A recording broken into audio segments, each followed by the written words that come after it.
Bom dia, obrigado pela presença de todos mais uma vez. Eu gostaria, primeiro, de pedir que os três se apresentem brevemente, até para falar um pouco do que faz, um pouquinho de experiência, para que todo mundo conheça também o que vocês estão fazendo hoje. Tá? Então, começando por você, Leonardo, por favor. Bom dia a todos. Eu sou Leonardo Nascimento, sou sócio fundador da Urca Capital. Queria agradecer ao pessoal da MZ pelo convite, um prazer estar com vocês. A Urca Capital é uma companhia que tem 15 anos de fundação. Nós somos gestores de fundos imobiliários, temos operações no Brasil e nos Estados Unidos. Temos hoje aproximadamente 2 bilhões de reais em ativos sob gestão. Atuamos também na parte de corporate finance, fazendo estruturação de dívida para emissão no mercado de capitais, fusões e aquisições. Estou aqui muito feliz de estar com vocês todos aqui para a gente bater um papo sobre fundos imobiliários.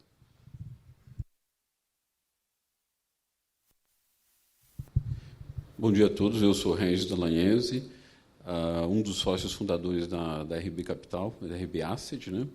A empresa já tem 17 anos de existência. O nosso foco é muito na parte de fundos imobiliários, fundos de infraestrutura, crédito estruturado e crédito consignado. Hoje a gente tem 3,5 bi sob gestão. E é um prazer também estar aqui na presença de vocês hoje e participar desse evento. Alô? Agora foi. Bom, primeiro, obrigado, João, pegar o pessoal da MZ. A gente é muito parceiro de vocês, seja na plataforma de State ou na plataforma do BTG há muitos e muitos anos. Então, obrigado sempre pelo convite. Eu sou o Ronaldo Rodrigues, eu sou sócio do banco, sou um dos sócios responsáveis pela plataforma de investimentos imobiliários. Hoje a gente tem alguma coisa como 35 bi sobre gestão. A gente atua nos mercados Brasil, Chile, Colômbia, México.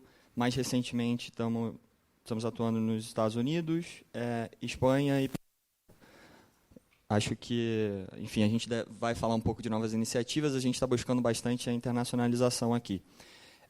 Eu toco alguns dos nossos produtos e faço parte do comitê de investimentos da área e também participo de algumas outras iniciativas do banco, principalmente na parte de educação. Então, acho que, a grosso modo, é isso.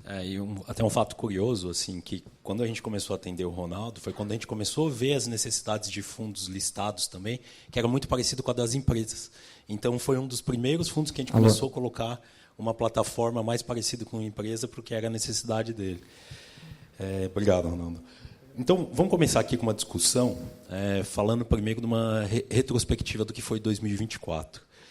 Para vocês três, o que foi o maior aprendizado para os FIs o ano passado? O que teve de dificuldade, ou as alterações que mais tiveram, que mais impactaram o negócio de vocês? Então, começando por você, Leonardo.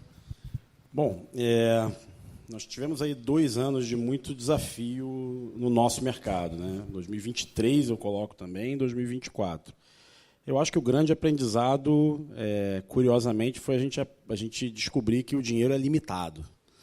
Porque a gente passou alguns anos anteriores assim com ofertas públicas gigantescas, demanda 10 vezes o book de oferta. E quando a gente viu a subida dos juros, que subiu rápido, a gente descobriu que a liquidez seca. E aí, quando isso acontece, isso tem um efeito muito nocivo em toda a cadeia, né? Então, no nosso caso, a gente tem muito fundo de desenvolvimento que precisava de recurso para as obras, então não foi fácil atravessar um período em que a subida dos juros reduziram os preços de mercado e aí impossibilitaram novas ofertas públicas, e aí todo mundo ficou assim, um ligando para o outro. Toda semana a gente falava com o gestor, você tem algum caixa aí para ajudar aqui?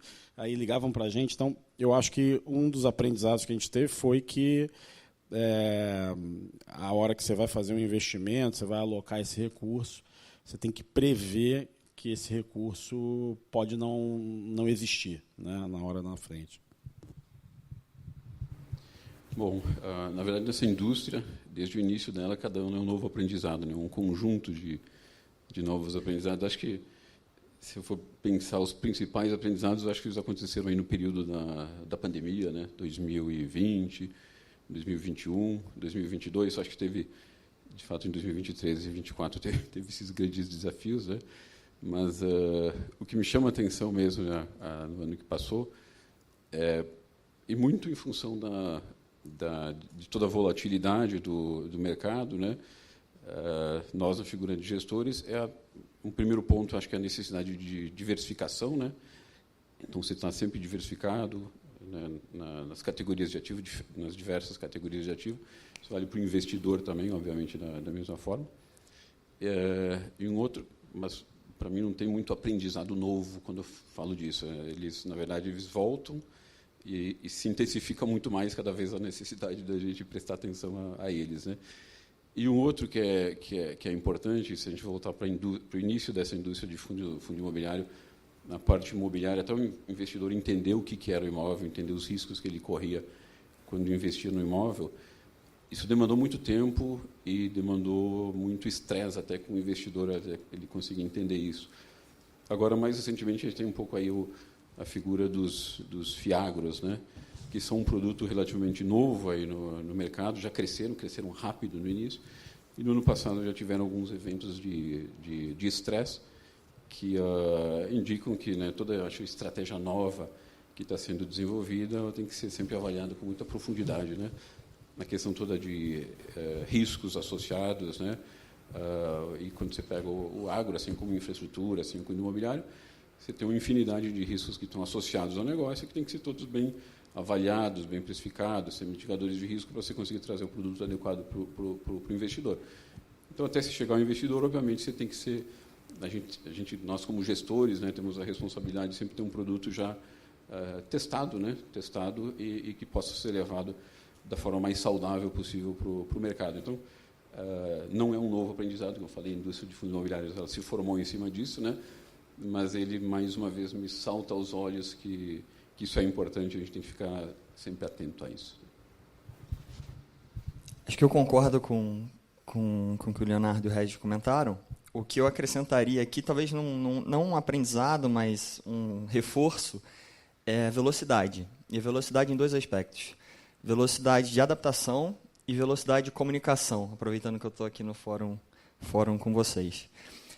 De adaptação, eu acho que vai um pouco na linha do que o Leonardo falou, do capital, eventualmente pode ficar escasso, é de você ter a velocidade de janelas de captação, de janelas de investimento, e ter essa tomada de decisão de uma forma mais acelerada.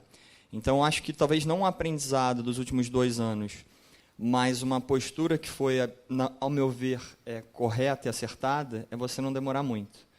Muito embora a gente esteja num ramo imobiliário, que são investimentos de longo prazo, é um prédio, o prédio não vai sair correndo, o shopping não vai sair correndo, vai demorar 6 anos para construir, as tomadas de decisão elas precisam ser aceleradas. Então, no ano passado, por exemplo, você teve uma janela de captação muito forte no primeiro trimestre. Todo mundo no primeiro trimestre estava com a expectativa de que o segundo tri, o terceiro tri, ia ser explosão de captação. E não foi. O mercado virou num estalar de dedos. A gente vive num mundo volátil e num país mais volátil ainda. E a gente tem que se acostumar com isso. Então, acho que a velocidade da gente se adaptar, aproveitar corretamente as janelas, tanto no período de pandemia, está na hora de fazer investimentos ou não, está na hora de alavancar ou não alavancar, ou reduzir a alavancagem, eu acho que essas tomadas de decisão têm que ser muito aceleradas. E o outro aspecto da velocidade, eu não falo só porque eu estou nesse fórum, mas eu aproveito o fórum para comentar, é a velocidade de comunicação. Então, é cada vez mais importante que a gente tenha uma comunicação mais transparente e mais ágil.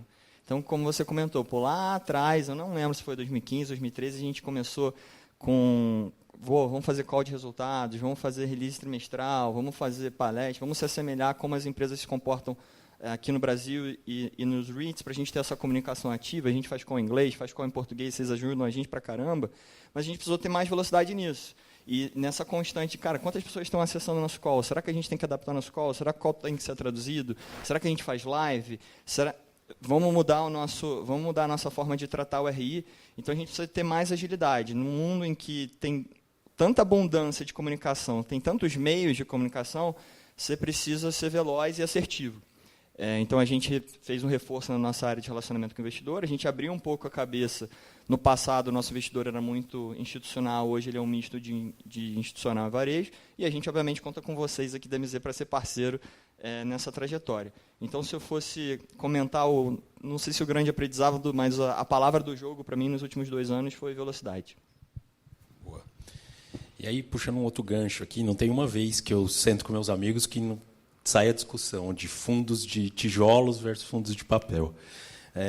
Então, como que isso continua com perspectiva de juros? Tal? Vai continuar essa rixa de gente defendendo com unhas e dentes papel, gente defendendo tijolo? Qual que é a visão de vocês para essa disputa aí? Eu acho que são duas classes de ativo distintas, né, e que possuem riscos e expectativas de retorno bem distintas. Apesar de que eu sou gestor de fundos de papel, né, mas o papel, ele sempre, no final do papel, tem que ter um tijolo. Eu costumo dizer isso. Que o papel, né, não seria fundo imobiliário se não tivesse um lastro em algum tipo de ativo real. Tá? A dinâmica do mercado, como que esses dois ativos, né, respondem às variações de taxa de juros, né, a inflação, elas são um pouco diferentes. No fundo de papel, você está majoritariamente investido num ativo de dívida, né, cuja matriz de risco tem suas particularidades. No fundo de tijolo, em geral, você está investido no equity do negócio, né? Então, tem uma certa diferença. Eu acho que cabe ambos os ativos na carteira do investidor. Eu acho que deveria caber, né? Um dos ativos você está produzindo renda, você está lá com uma matriz de risco um pouco reduzida, que é na dívida, e o outro você está dentro do risco do negócio, que é o tijolo. Então, assim, eu não enxergo essa disputa. Eu acho que tem bolso para os dois mercados. Mas, de fato, quando você traz esses ativos para dentro de um ambiente de liquidez, né, de bolsa, e eu estou falando dos fundos listados, a dinâmica de precificação ela muda muito. Então, teve uma época atrás onde a gente conseguiu captar muito recurso, que os fundos de papel estavam tradando com super ágil, né, na bolsa, e os fundos de tijolo estavam super descontados, depreciados. A gente inverteu o negócio agora. Então, você vê os fundos de tijolo hoje têm um desempenho melhor do que os fundos de papel. Então, eu acho que eu não vejo essa dicotomia tão grande. Eu acho que são ativos diferentes e cabem aí no bolso do investidor as duas estratégias. Eu acho que o Leonardo já colocou bem. Eu acho que eles são produtos bem diferentes, né? Os níveis de risco são diferentes, né? Quando você vai para o imóvel, a renda está muito mais ligada ou relacionada à vacância do imóvel, ou à ocupação do imóvel. Do outro lado, você tem, no caso da dívida, você tem os juros, tem o pagamento da inflação. Então, você tem um item importante que eu acho que é a capacidade do gestor de giro dessas carteiras, né? Quando você vai para um fundo que tenha o imóvel como lastro, a velocidade de giro é muito menor, é como se fosse um transatlântico do lado, e quando você vai para o crédito, por ser um ativo mais fácil de precificação e com mais mercado secundário, né, você tem uma facilidade maior de giro da carteira também em eventuais eventos de estresse, né? Essa questão, acho, da velocidade com que o gestor consegue trabalhar a carteira também é um item relevante, né? Mas acho que tem uma questão, então, eu acho que é muito isso, depende do perfil do investidor, vale ter os dois tipos de ativo na carteira, né? Como o Leonardo colocou, de uma forma ou de outra, os dois como lastro imóvel, mas eu acho que no imobiliário tem e de uma forma geral, acho que a visão de risco é os ativos de dívida eles têm menos risco, né? Os fundos de dívida têm menos riscos que os de equity, né? Mas tem, eu acho que um ponto ou 2 pontos que são relevantes para os fundos de imóveis, né?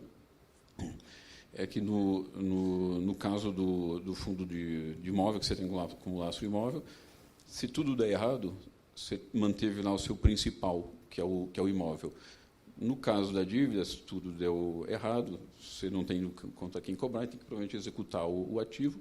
E a gente sabe que aqui no Brasil o processo de execução às vezes não é tão fácil, a garantia tem que estar muito bem constituída, tem um processo de execução que às vezes pode demorar muito tempo. Então, nesse sentido, num evento de estresse, no caso do imobiliário, você tem o imóvel na mão, no outro você tem que brigar para conseguir o imóvel.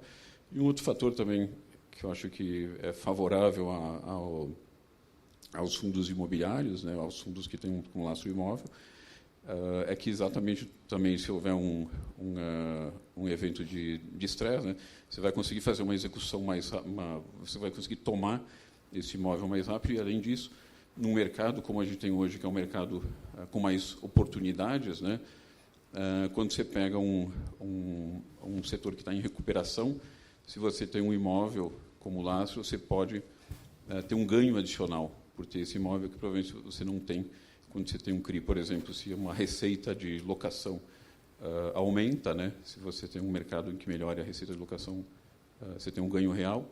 No imóvel, você consegue capturar esse benefício, esse ganho. Enquanto se você tiver um fundo só voltado para dívida, você não vai conseguir capturar. Então, de novo, aí também são questões ligadas ao risco, mas eu acho que é isso. É importante para o investidor ter os dois ativos na carteira, né? O bom de responder depois é que eu posso falar, eu concordo. Não, brincadeira. Eu não acho que tenha rixa, assim, pragmaticamente falando. O que eu acho, enquanto gestor, tem a ótica do gestor e a ótica do investidor. Enquanto gestor, a nossa estratégia já há muitos anos é a gente ter uma prateleira de produtos. Então, é um mercado cíclico, é um mercado que invariavelmente tem momentos que vai estar melhor para tijolo, tem momentos que vai estar melhor para dívida. Dentro do tijolo vai ter momentos que vai estar melhor para corporativo, momentos melhor para shopping, momentos melhor para hotel, momentos melhor para offshore, e por aí vai. A gente trabalha no ramo imobiliário, mas o ramo imobiliário ele é gigantesco. Dentro do ramo imobiliário você tem 40 indústrias diferentes. Então, enquanto gestor, a nossa estratégia é uma prateleira com fundos, bons fundos de cada um desses setores, e que nos determinados momentos em que cada um desses subsetores esteja mais favorável, o investidor consiga ajustar suas posições. Então, consegue aumentar um pouco de dívida, diminuir um pouco de tijolo, no outro momento tem mais flexibilidade, uma vez que são ativos públicos, é mais fácil para o investidor comprar e vender. Da ótica do gestor, eu acho que é importante você ter essa prateleira como um todo, e como o Regis comentou, você tem momentos em que você vai investir em um determinado ativo. Vão investir em dívida, que tipo de colateral, poxa, a gente tem algumas incertezas jurídicas, o que a gente vai fazer? Então, enquanto gestor, a gente se protege, a gente aponta as armas para aquele setor que a gente está mais interessado, mas eu acho que é importante, do nosso caso especificamente, foi importante, se provou importante ter uma prateleira com todos os tipos de segmentos. E aí cabe ao investidor, cabe aos analistas, cabe ao mercado identificar qual é a melhor alocação naquele momento, qual é o prazo, enfim. Acho que um ponto super importante na nossa indústria, na verdade, no mercado financeiro, é você casar bem o ativo e o passivo, né? Então, tem que estar bem alinhado. Pode ser um investimento ótimo, para o investidor errado, ferrou. E o contrário também, pode ser um ótimo investidor, para o investimento errado também ferrou. Então, no final do dia, tem que ter um match ali entre o ativo e o passivo. Então, acho que é isso. Acho que a gente tem que ter a possibilidade de ter tudo. Bom, obrigado.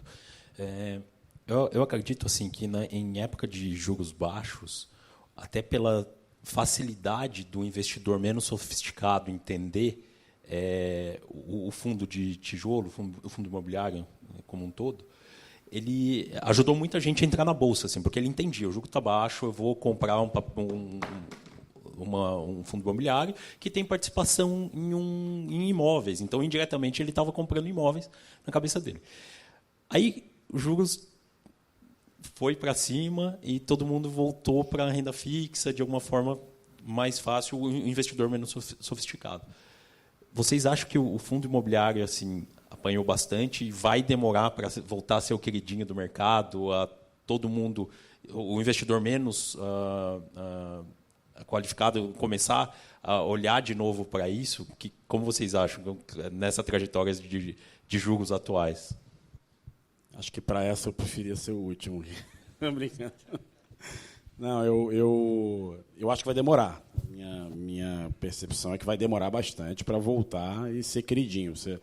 Um dado que eu olhei tem mais ou menos um mês atrás, eu fui olhar a estratificação do IFIX, né?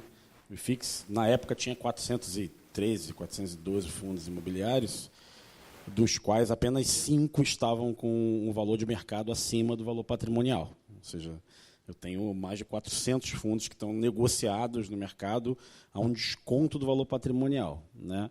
O que significa isso? É uma percepção coletiva, porque, na verdade, preço de bolsa é percepção, né? É uma percepção coletiva de que aqueles ativos não valem o que o book deles diz que vale, né?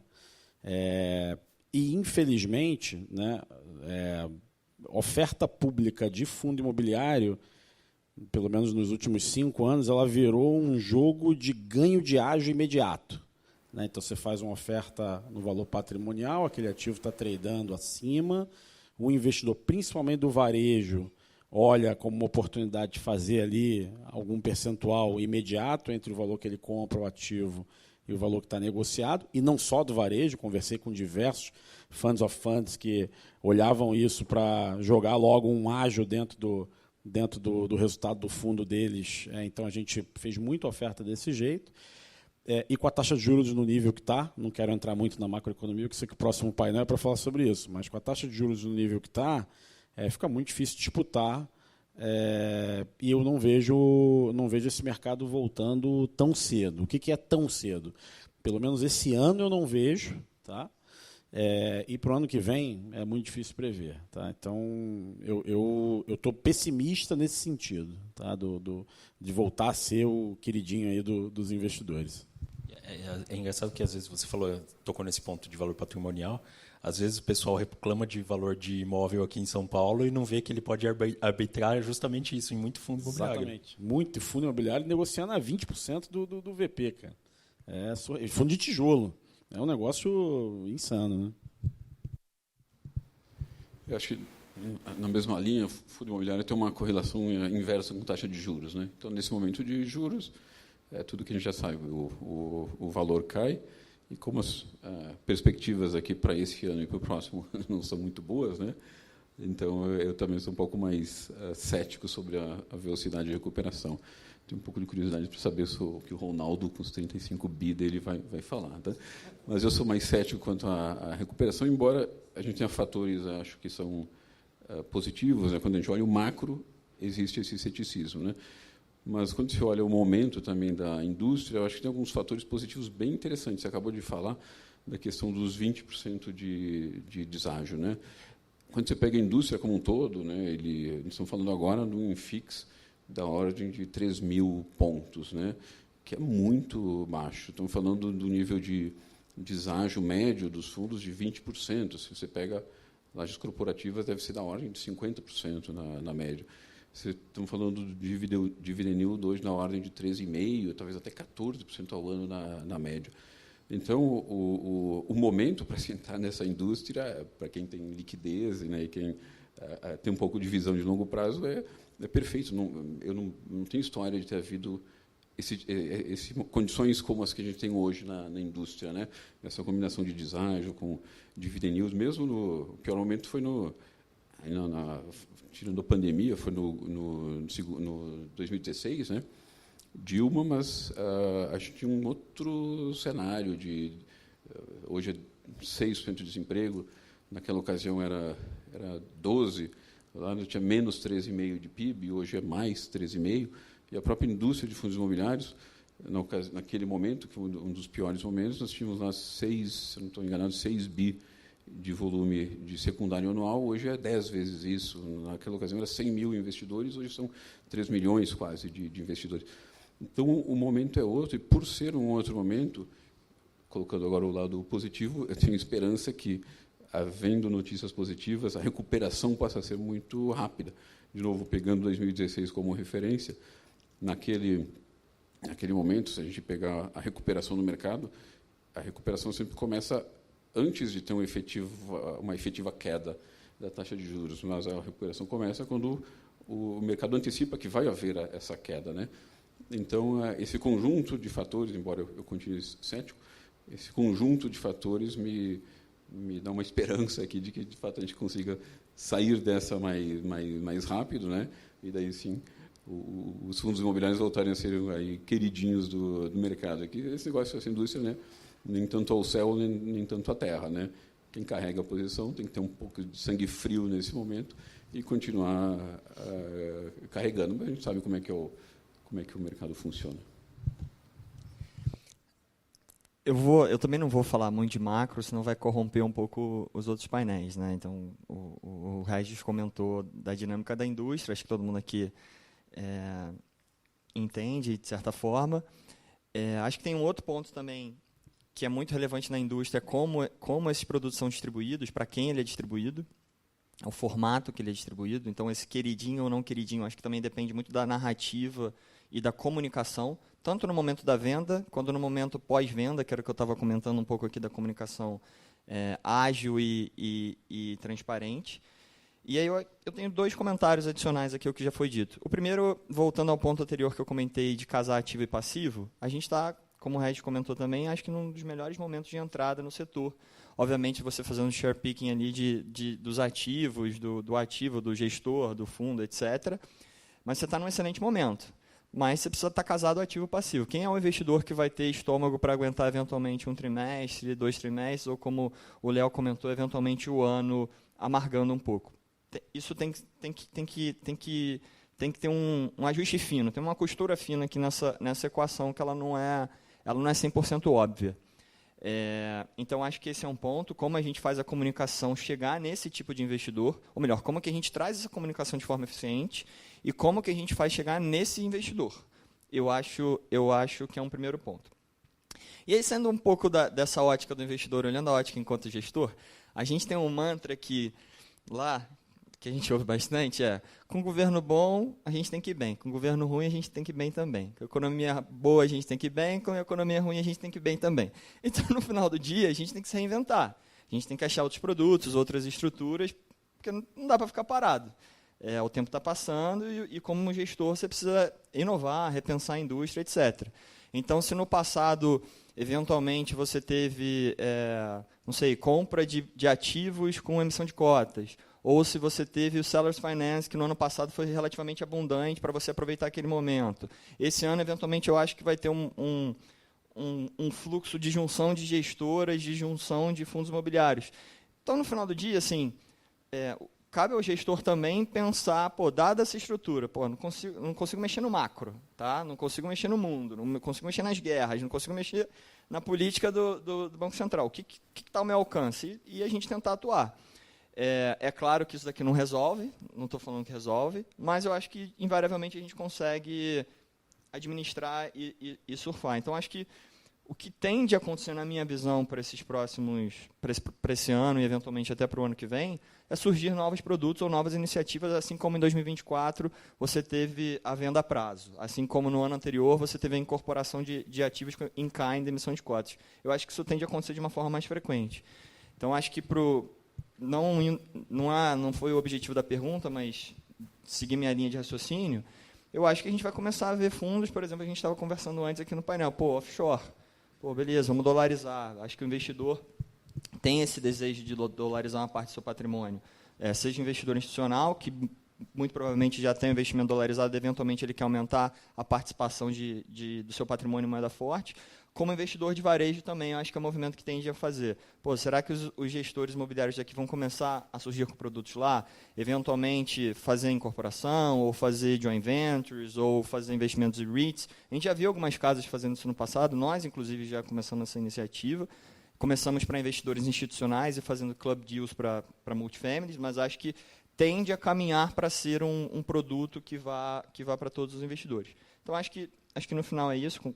Vou falar o que eu falei antes, concordo com o que eles falaram, e isso é o que eu tinha a acrescentar. E você já até respondeu o que seria a minha próxima pergunta, espaço para inovação tal nos FIs.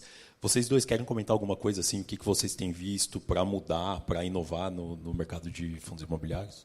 Sem dúvida. O Ronaldo falou, eu estava conversando com ele antes do painel, a pergunta que me foi feita lá fora foi: você está animado com o Brasil? Está animado ou está pessimista? Eu falei assim: eu estou animado, mas não com o Brasil. Estou animado com que a gente consegue se reinventar e colocar produto lá fora. A gente tem iniciativa, exatamente o que o Ronaldo falou, já há bastante tempo. A gente tem investimento nos Estados Unidos, no setor de real estate. Eu sou fã né, do mercado imobiliário americano. Eu acho que tem uma arbitragem aí importante de risco-retorno entre Brasil e Estados Unidos hoje. Lá você consegue retornos muito interessantes em dólar, com, enfim, que o Regis comentou sobre segurança jurídica, fazer uma execução e tal, um negócio completamente diferente do que a gente tem aqui. Então, eu acho que, sim, o mercado precisa se reinventar, a gente precisa ser capaz, enquanto criador de produto, de fazer isso, mas acho que também tem oportunidade no Brasil. O que o Regis estava comentando a gente tem iniciativas, por exemplo, para fazer um fundo de distress e para, né, captar recursos para tomar esses ativos aí que eventualmente passaram por um período de liquidez baixa e um período de liquidez baixa, quem tem a liquidez tem um poder de barganha muito grande nas negociações. Então, acho que tem coisa para fazer. E eu acho que também tem outras categorias de ativo que começam a se prestar mais atenção, né? No momento que o mercado começa a ficar mais difícil, às vezes, para ativos mais óbvios, né? Então, a gente tem ali os fundos de data center, né? Cada vez mais a gente tem a necessidade de armazenamento, processamento de dados, uma realidade que veio para ficar, né? E os investimentos são muito elevados nesse setor. Então, já tem umas iniciativas, já tem alguns fundos acontecendo, então é o tipo de coisa que tende a acontecer mais. Também um ativo que, pela característica dele, é mais fácil, digamos assim, eu acho, a conta fechar no momento em que a gente tem taxas de juros na ordem de 15% ao ano. Aí. Depois tem outros ativos que demoram um pouco. Energético abundante aqui no Brasil também, né? Exatamente, exatamente. Isso é crítico, essa localização e a matriz energética, né? Depois você pode ter outras categorias de ativo que já começa a se falar, que são o setor hospitalar. Aí talvez a conta não seja tão fácil de fechar. E depois tem outras.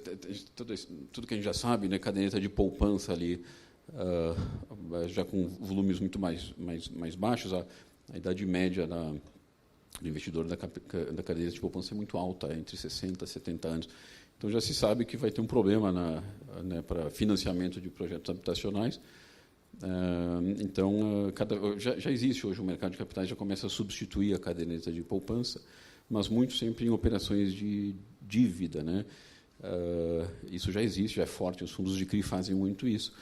Mas pode haver também um movimento muito mais voltado para o lado do equity desses projetos. Então, o mercado de capitais, né, na ausência de recursos da caderneta de poupança ou na redução, começar a entrar também mais em projetos residenciais em posição de mais risco, né?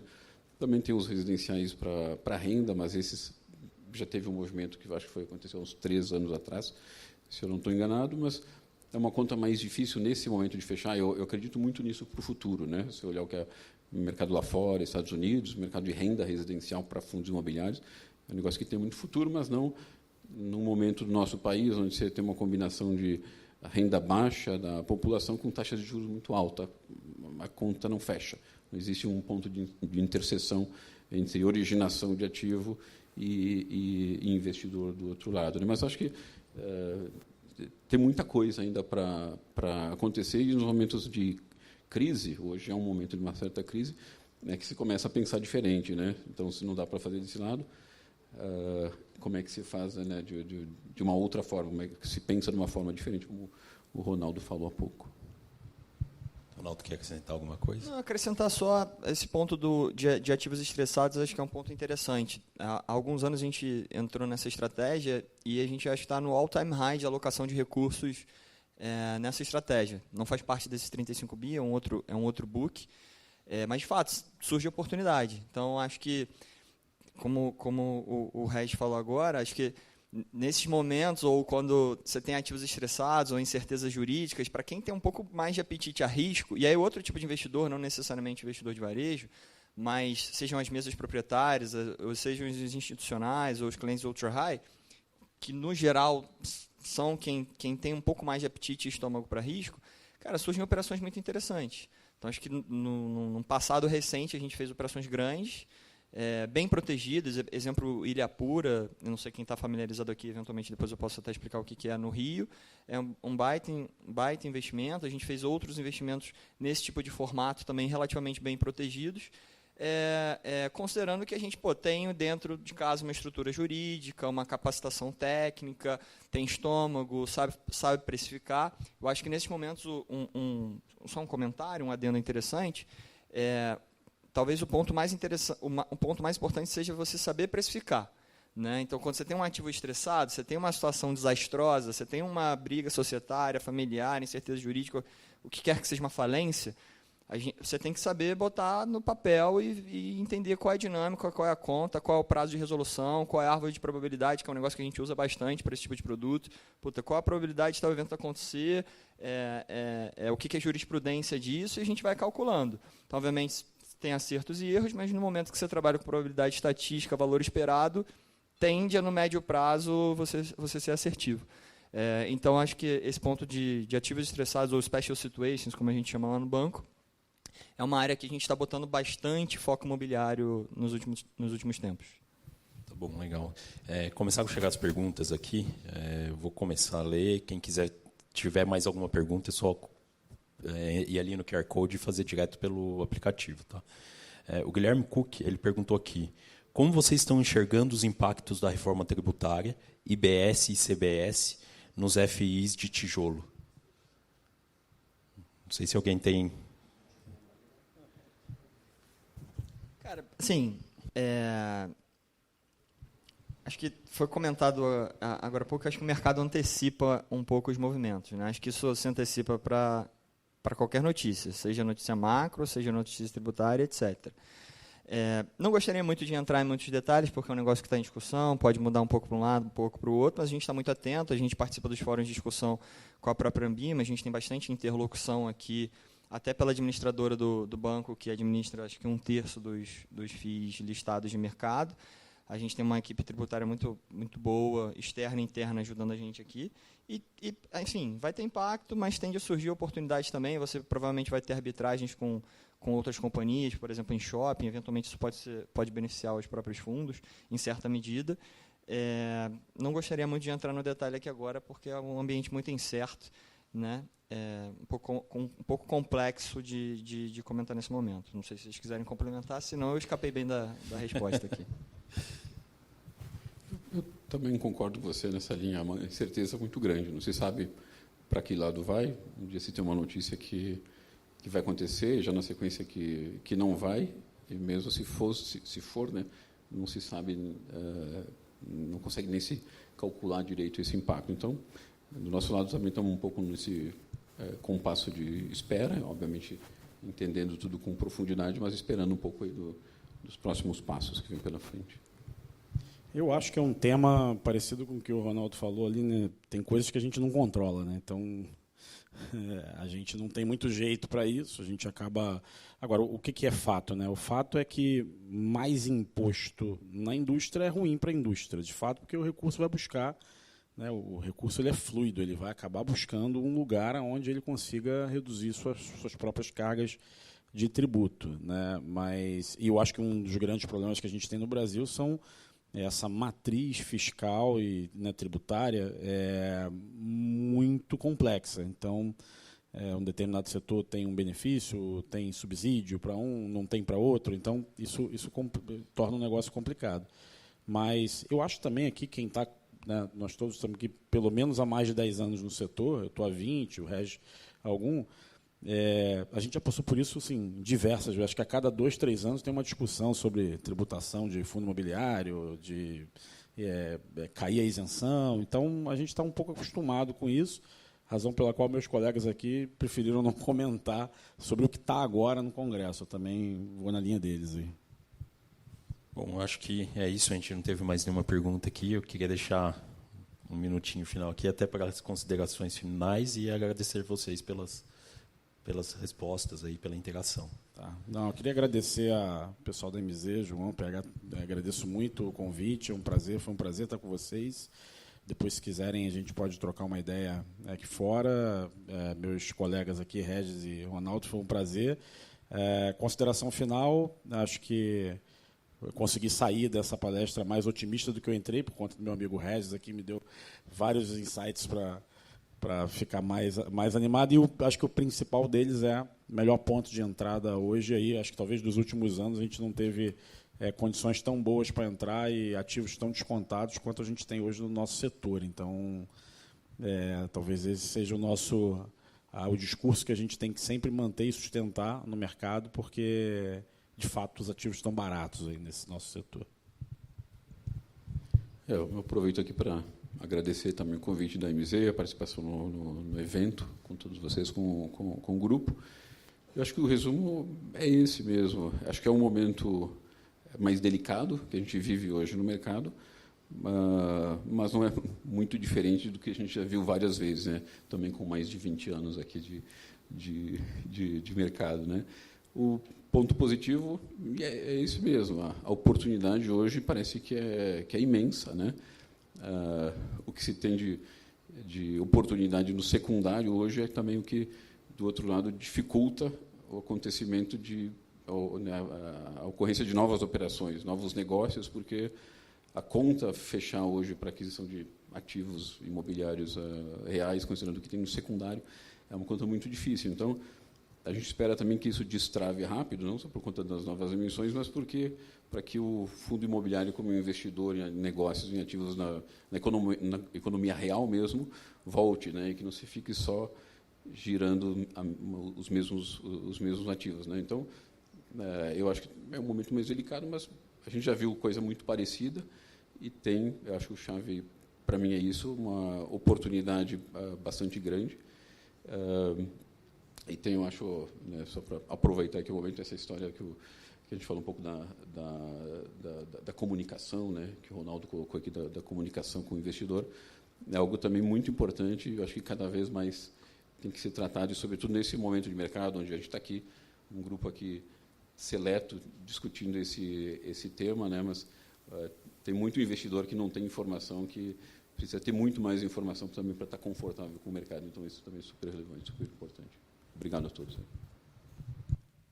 Bom, agradecimento de novo, já comentei. Pessoal, sempre que quiserem, estarei aqui presente. Acho esses fóruns super interessantes, sempre.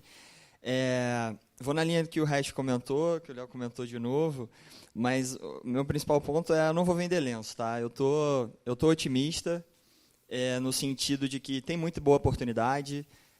O mercado nunca teve tantos investidores quanto tem hoje, o mercado nunca teve tanta liquidez quanto tem hoje, nunca teve tanta oportunidade, tantos gestores de qualidade, os que estão aqui e os que não estão presentes, quanto tem hoje. O mercado está cada vez mais, caminha sempre para ficar mais sofisticado, mais saudável, com novas oportunidades, Brasil, fora do Brasil, dívida, tijolo, hedge funds e por aí vai. É um mercado cíclico, então quem tem investimento imobiliário, no final do dia, tem que entender essa variável, não tem muito o que fazer a respeito, tem uma correlação negativa aqui com CDI, NTN-Base, etc. Faz parte, mas a gente está num excelente momento de entrada, num momento de inovação. Um tema que a gente não chegou a comentar, mas que lá no banco a gente tem olhado bastante, é a parte de tokenização. Também acho que, talvez não no curtíssimo prazo, não acho que tende a ser game changer aqui para a gente, mas talvez para o médio e longo prazo possa ser. E, enfim, a gente tem outras iniciativas de solução de inteligência artificial, não na parte dos fundos, mas na parte dos investimentos. A gente começou a implementar algumas soluções de inteligência artificial nos nossos shoppings. Depois, em outro painel, eu posso comentar, senão eu vou ficar aqui horas falando, porque eu sou super entusiasta do tema, diga-se de passagem, eu trouxe essa solução lá para a gente.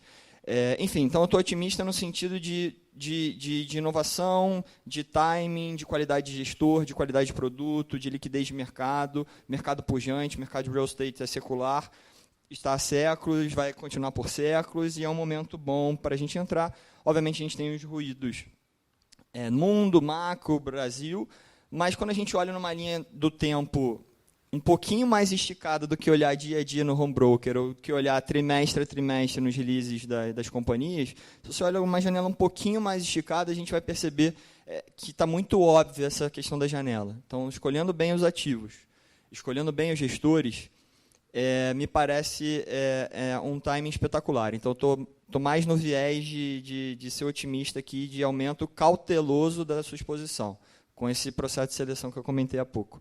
E no mais é isso, obrigado a todo mundo, obrigado a mesa de novo, e bom evento para todo mundo. Obrigado, gente.